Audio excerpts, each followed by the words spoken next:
Hello YouTube, it is Paul here. I hope everybody's having an amazing day. And today we're gonna look into this knife right here. This, and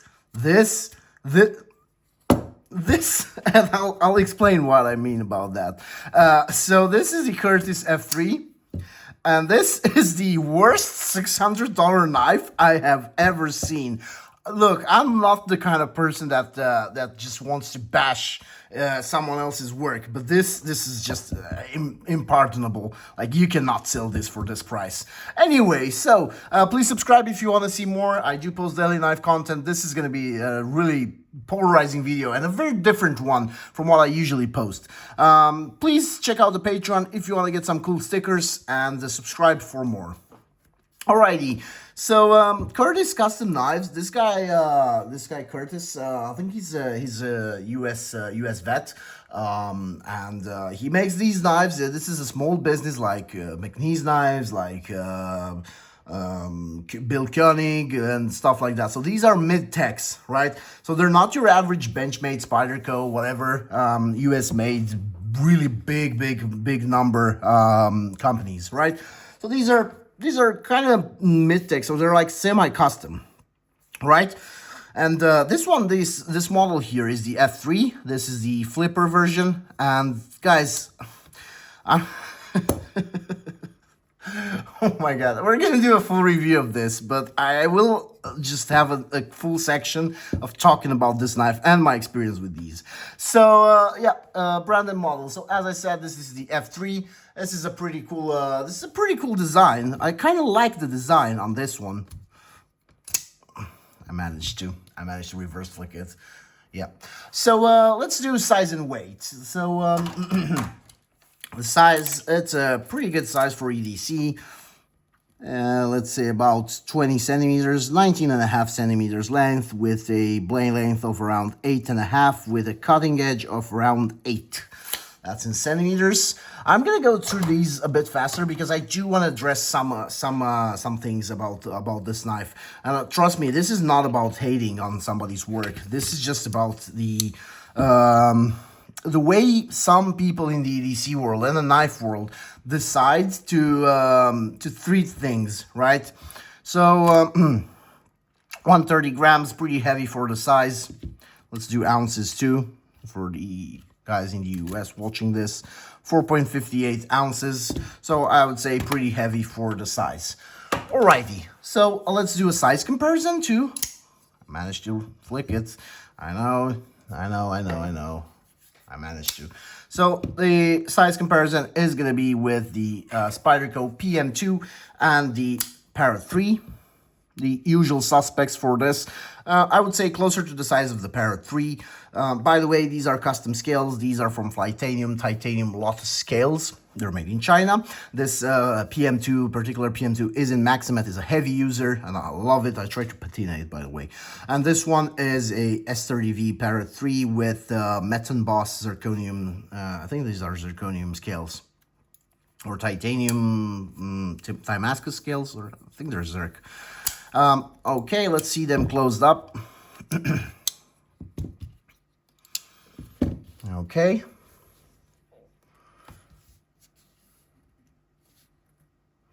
So, very similar to the Parrot 3. The PM2 is way bigger. Let's see the carry profile. Thinner than the Paramilitary 2. Quite with these scales, these are a bit more. Very similar to the Parrot 3. Alrighty, so that's with the size comparison. And we're gonna get to one of the first parts of the review where I have some polarizing ideas. So as I said, I do like this design. This one is I didn't buy this one. I did own one in the past. You get my review for that. But this one I just loaned it from a friend of mine.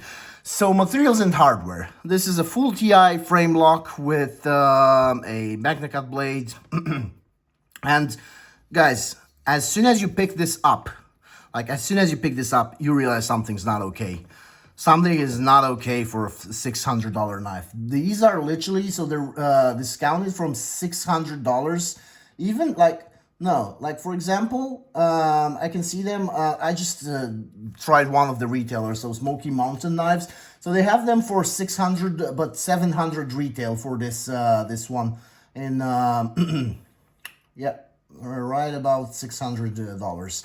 So as soon as you pick this up, you will realize that there's something wrong. There's not something is not okay with this. So for the materials and hardware, we're gonna look at sharp edges. This has a ton of sharp edges. Like these are super, super sharp. This is not okay for a knife in this price range. Like, and then I'm not talking about like, look, this has good grippiness. So, but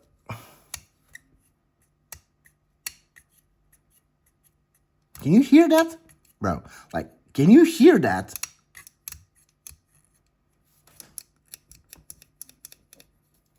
Then can you hear this? By the way, like this is on bearings, right? These are, I don't think these are washers. Can't really see inside, but I believe no, these are bearings. But I don't know where he got these bearings from. Anyway, so yeah, can you hear that? Also, guys, like this part here is super, super sharp. These are the part here on the blade, the spine is super, super sharp. There's no need for this to be sharp. This is like cutting sharp, like it's super sharp. The fuller here, if you want to, no matter how you position your fingers, so I'm not holding on the lock bar, it is super, super hard to engage the knife. I can do it because I've tried a lot of times, and I can also do it. I can also do the reverse flick, but that's a different story.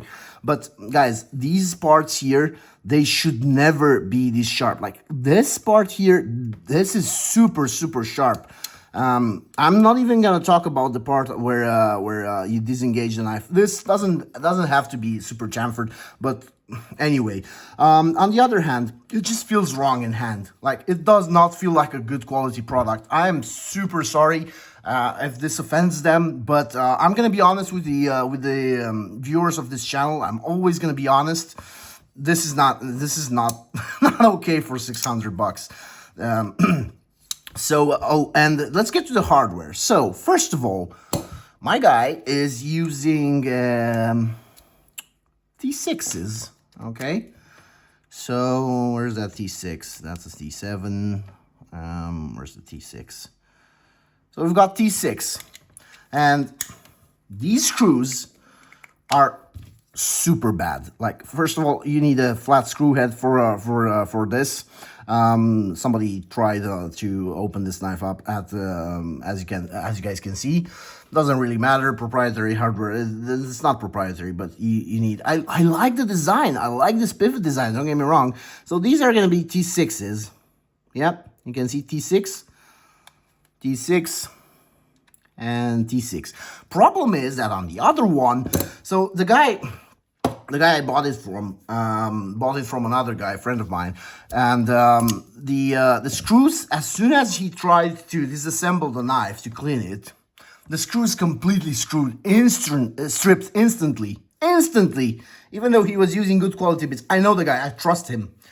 Then the guy that bought it from, so it was a big deal on the market anyway, on the secondary market anyway, he ordered new screws from Curtis, right? And after a while, just a while after replying, he sent in the screws. Got the guy that was really good at tuning knives to set them in. Then I bought the knife, and it felt wrong. Like it felt like this. Like that. This shouldn't happen on a knife costing more than $50. So it went like that. So I had to disassemble it. As soon as I put in the T6 and I started trying to unscrew the screw, it's completely stripped instantly. So he wrote Curtis, and I was like, bro, these are bad. I wrote to him, and he wrote Curtis, and he was like, oh yeah, we can send more, but you'll have to pay for the shipping again. Shipping to Europe, guess what? $40.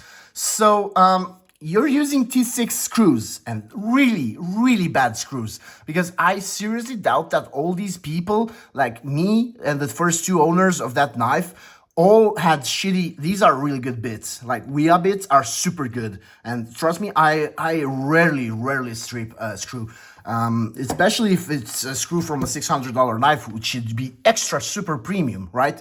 I know I'm kind of ranting here, but I just want to give you guys context. So these were really bad, and he was like, okay, but you have to pay for the shipping, $40, plus, well, of course, taxes and everything. But he was like, okay, but I just bought new screws and they did not work properly. So yeah, anyway, so that's it for the materials and hardware.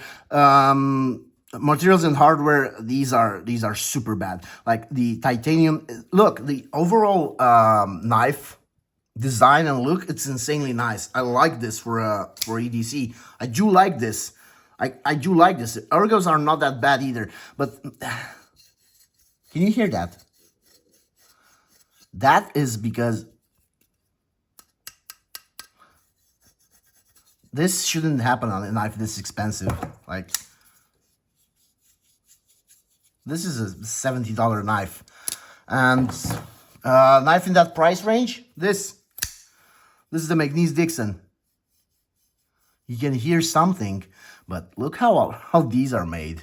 Like, and I'm not trying to compare it to the Dixon, whatever. I'm just trying to explain that these are not well made. These are super sharp, super sharp.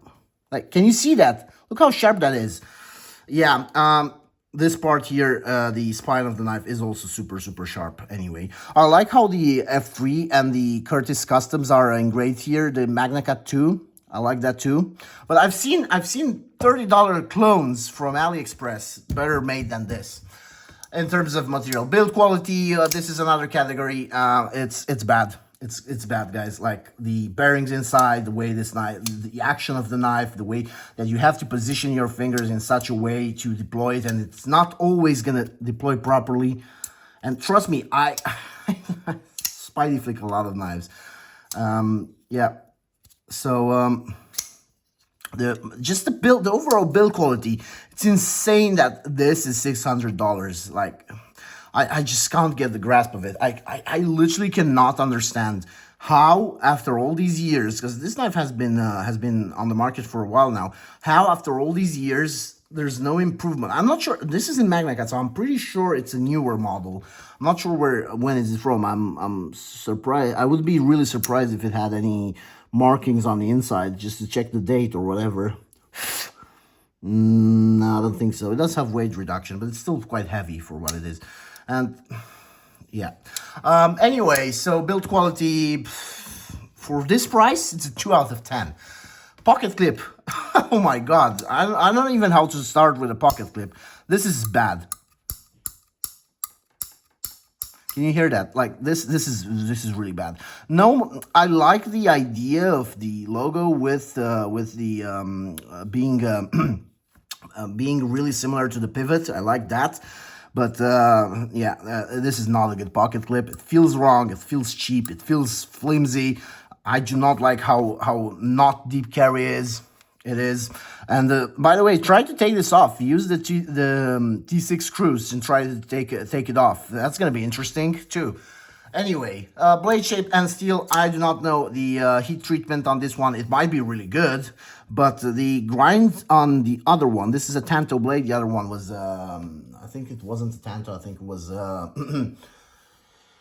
was a drop point or something. I don't remember exactly. But I don't know about the treatment. The steel is MagnaCut. It's a premium American steel, yeah, for sure. But you can get MagnaCut from, I don't know, Boker for like $80. So I don't know about that. I like the blade shape. It is sharp. It is quite sharp. I'm trying to tell you the good things too, because I don't want to talk only negatives. But bro, like what? What? How can you ask $600 and send this as a product? What?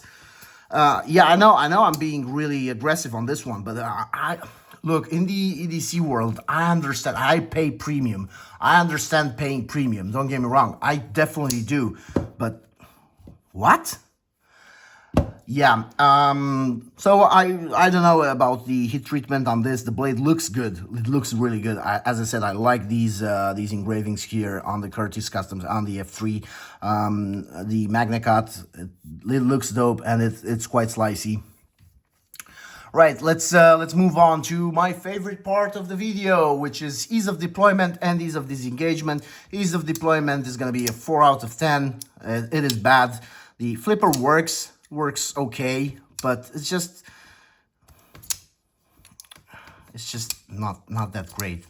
Like the detent, everything feels bad. It just feels cheap, you know? Feels really cheap. Like I have Chinese knives, less than $100 budget knives that feel way more premium, and they feel good in hand. No blade play whatsoever. No blade play at all. Let's see detent. Yeah, a bit of detent lash. Look at it. Detent lash, but not that bad. The locking mechanism. It's good.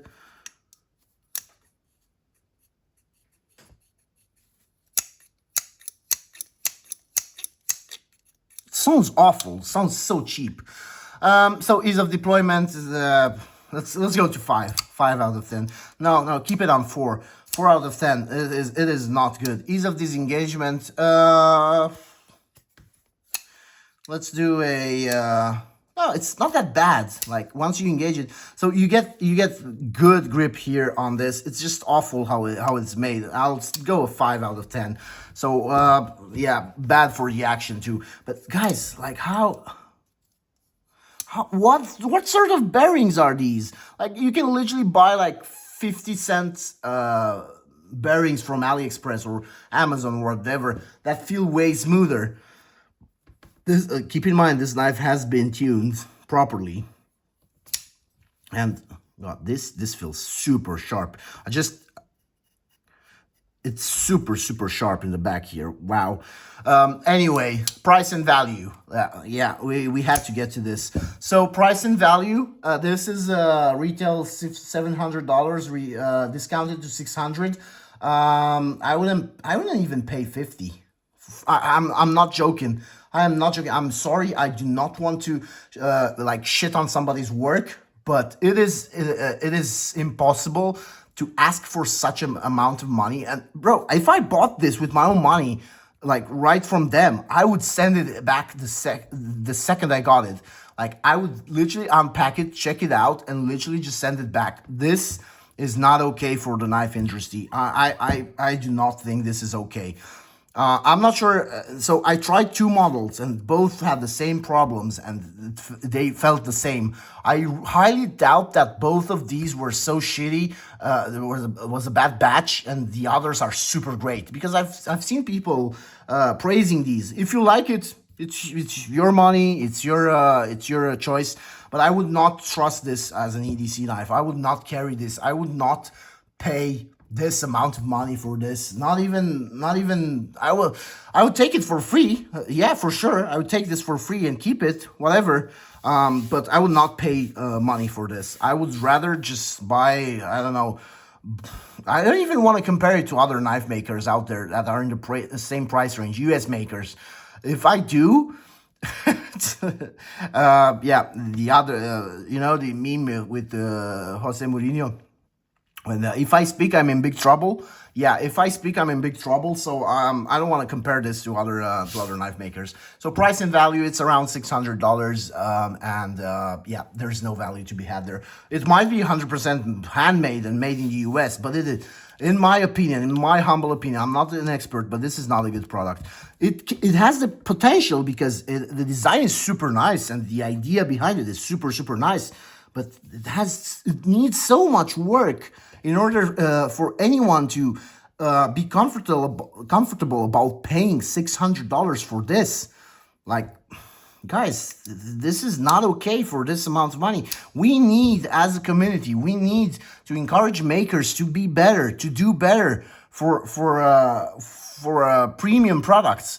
If you're making a premium product, you are not allowed to get.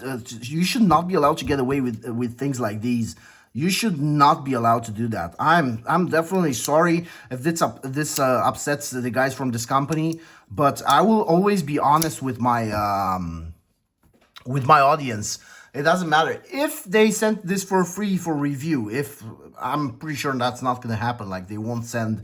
I do encourage you, Curtis. Send me one for free for review. I'll even send it back. Send me one with a good quality check because this is not okay. Send me one with a good quality check, and I will make a video and just try and see if that's better. And I might be unlucky with the ones I had, but the thing with the screws, guys. Why? Why T6s? Why? But not the biggest problem is not the T6s. The biggest problem is that the screws are really shitty. The quality of the steel, or is it titanium? Let me see. Yeah, it's titanium. The quality of the titanium on these screws is awful. Like it's what grade 1 titanium. I don't know. Pocket clip. Yeah. I don't wanna shit on anybody's work, as I said, but I have to be honest. And because there's a lot of people in the knife world that they get stuff in for review and they say, oh, it's a great product, and when you get it in hand, it is not that great, right? Because they want to sell. I want to sell stuff too. Of course, I want to get the ad revenue. I want to get views. I want to increase my my audience, right? I want to do all these things, but I want to be honest. Like this YouTube channel is not made to. It's made to give back to the knife community. It is not made to gain money out of it. It's very hard in this niche. Like I'm close to getting to get him to the partnership program, but the amount of money that gets it won't even pay for like the scales on a knife, right? So it's not about that. It's about encouraging the knife community to bring forth when things like these happen. Like if you buy this for $600 and you expect a premium US made knife, you may be getting the USA made knife. You may be supporting this this company, but you are not getting a premium product. This is not a premium product in terms of fit and finish, quality control, and all the other things. So yeah, rant over. Thank you very much for being here. Thank you very much for watching. I hope you guys enjoyed the video. I know it's not my usual video because I usually just praise products I love, but I just couldn't stay silent. I just literally could not stay silent about this. So once again, thank you very much for being here. Subscribe for more because I do post daily. I love you all, and I'll see you in the next one. Laters. Bye.